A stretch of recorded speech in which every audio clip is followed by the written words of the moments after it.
Assalamualaikum anak solih-solihah, selamat pagi. Hari ini berjumpa lagi bersama Ustazah Intan ya.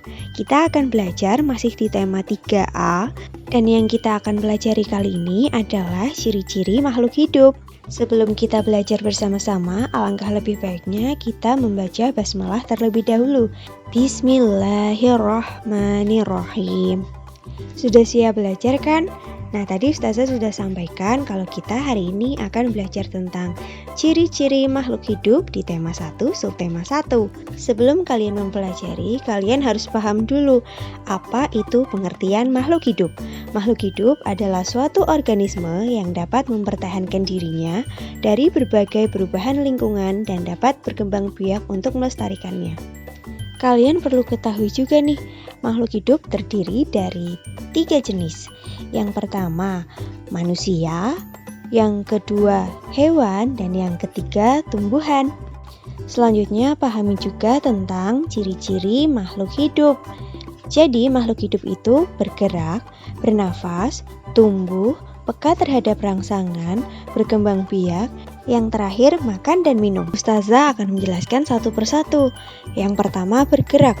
Artinya dapat menggerakkan bagian tubuhnya atau organ tubuhnya walaupun tidak berpindah tempat atau berpindah tempat. Perlu kalian pahami juga nih, contoh makhluk hidup yang bergerak. Manusia berjalan menggunakan kaki, ikan berenang menggunakan sirip, cicak merayap menggunakan kaki. Sudah paham?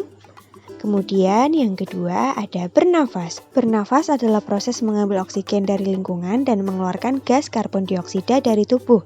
Oksigen digunakan untuk mengubah zat makanan menjadi energi secara kimiawi. Energi yang dihasilkan digunakan untuk berbagai aktivitas tubuh. Kemudian, contoh dari makhluk hidup yang bernafas yang pertama, manusia bernafas menggunakan paru-paru. Yang kedua, ikan bernafas menggunakan insang. Dan yang ketiga, tumbuhan bernafas menggunakan pori-pori stomata di daun dan pori-pori lentisel di batang. Yang ketiga, penjelasan tentang makhluk hidup yang tumbuh. Semua makhluk hidup mengalami pertumbuhan, mulai dari kecil hingga besar. Bayi di waktu baru lahir tumbuh menjadi remaja dan kemudian menjadi dewasa.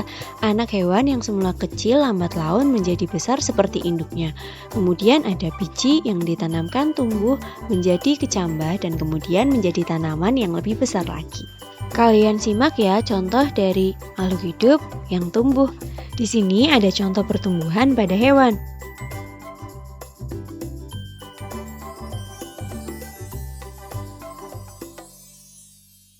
Selanjutnya pertumbuhan dari tumbuhan. Jadi ketika kita menanam sebuah biji itu akan berubah menjadi kecambah, lalu akan berubah lagi menjadi tanaman muda. Itu namanya pertumbuhan pada tumbuhan. Kemudian contoh pertumbuhan pada manusia. Manusia pertumbuhannya bermula dari bayi, berubah menjadi anak-anak, remaja, dewasa, kemudian menjadi tua. Paham sampai sini?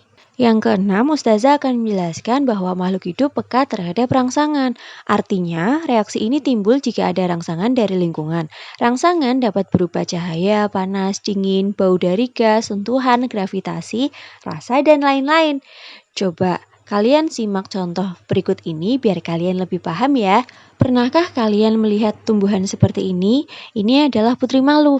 Jika kalian sentuh, maka tumbuhan itu akan mengincup walaupun awalnya membuka. Contoh lainnya hewan siput. Dia jika disentuh akan masuk ke dalam cangkang. Namun selain itu, kedua makhluk hidup ini sangat peka terhadap rangsangan matahari. Selanjutnya yang kelima, Ustazah akan menjelaskan tentang berkembang biak. Berkembang biak adalah proses di mana makhluk hidup berusaha untuk bertambah banyak agar keturunan sepertinya tidak punah. Jadi makhluk hidup tidak akan punah dengan adanya proses berkembang biak. Ada beberapa cara yang dilakukan makhluk hidup untuk berkembang biak. Yang pertama, melahirkan. Siapa saja sih yang melahirkan? Ada manusia, sapi, kerbau, kucing. Kemudian bertelur. Siapa saja yang bertelur? Ayam, cicak, burung, dan bebek. Apakah kalian sudah paham tentang proses berkembang biak? Kita lanjutkan lagi penjelasan yang terakhir nih. Makhluk hidup membutuhkan makan dan minum. Makan dan minum merupakan kebutuhan bagi semua makhluk hidup. Makan berfungsi untuk menghasilkan energi, pertumbuhan, dan mengganti sel tubuh yang rusak, sedangkan minum berfungsi sebagai zat pelarut di dalam tubuh. Apakah kalian sudah paham? Coba kita perhatikan contoh makhluk hidup tumbuhan yang membutuhkan makan dan minum. Dari gambar tersebut kita bisa lihat nih, tumbuhan membutuhkan bantuan cahaya matahari untuk proses makan dan minumnya. Manusia membutuhkan makanan 4 sehat 5 sempurna. Hewan juga membutuhkan makan dan minum sesuai jenisnya. Materi yang Ustazah sampaikan sudah selesai. Sekarang saatnya kita bersama-sama mengucapkan hamdalah bersama-sama. Alhamdulillahirabbil alamin. Nah, untuk tugasnya kalian bisa mengerjakan halaman 17 nomor 1 dan halaman 22 nomor 1. Kalau kalian tulis langsung di buku tematik 3A-nya tidak cukup, kalian boleh menambahkan kertas atau ditulis di buku tulis kalian masing-masing ya. Terima kasih untuk perhatiannya, tetap semangat belajar ya walaupun masih harus dari rumah, harus jaga kesehatan juga. Dan ini Ustazah akhiri. Wassalamualaikum warahmatullahi wabarakatuh.